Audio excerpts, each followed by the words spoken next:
आइए फिर से हमारे नंदू चौहान की आवाज में एक और प्यारा सा प्रस्तुति, जो कि दिव्यांग कलाकार है, कभी दुनिया को देखे नहीं है और दोनों आंख से अंधे हैं, लेकिन इनके टैलेंट को मैं सलाम करता हूँ। आइए डायरेक्ट इनसे गीत सुनते हैं। अरे हो कन्हैया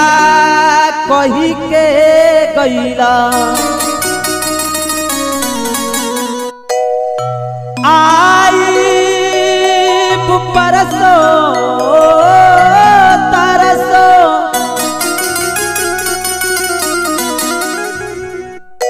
आर तारे वियोग में तड़पाता किया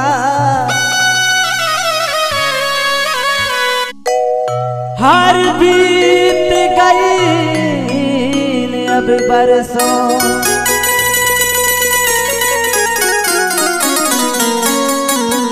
कहे के बा मुन्ना भैया अरे कवन का सुरहमा कैली बिरी जमा के ते जाला ए माधो हर बन कैला तना कठोरा बन कैला तना कठोरा खबरियो न भेजाना ए मानो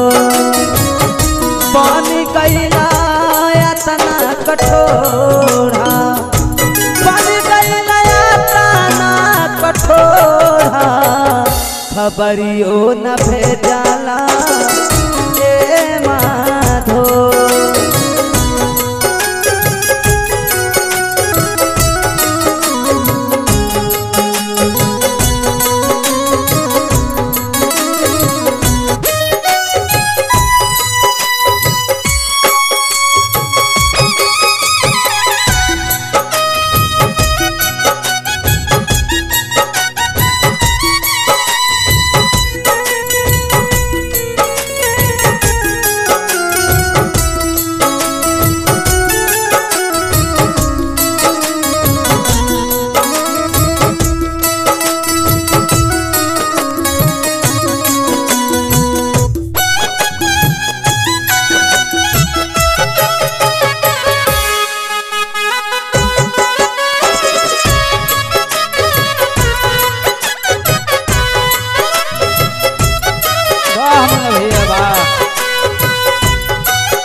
राहिती में बन के कोई लिया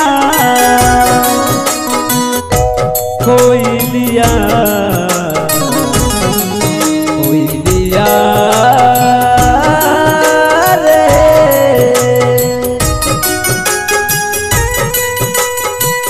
राहिती में बन के कोई लिया तो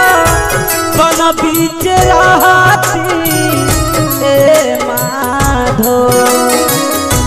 रात में बन के कोई लिया तो बन बीच रहती माधो प्रभु ऐते खेलना शिकार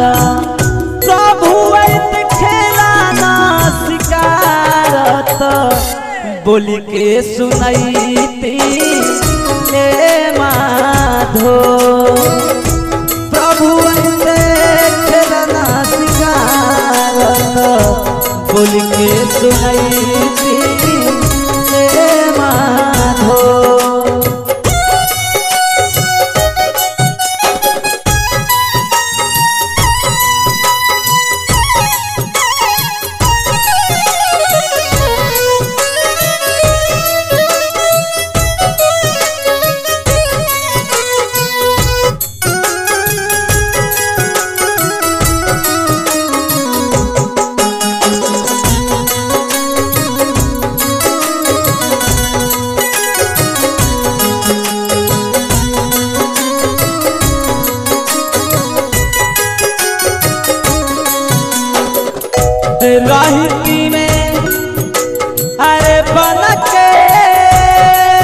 जोगिनिया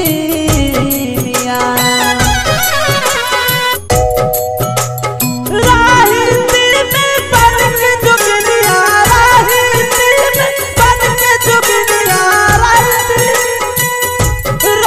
दिल में बन के जोगिनिया तो जगत पसाधाती ए माधो रात में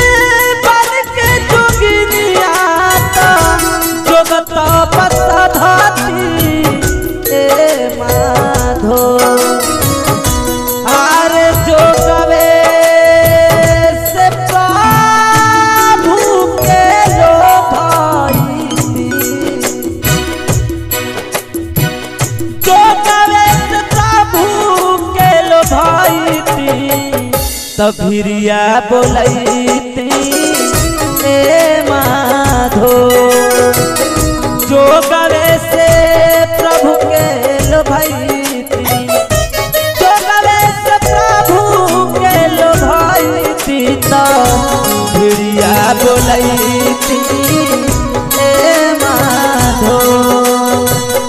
जो गवे से प्रभु के लो भाई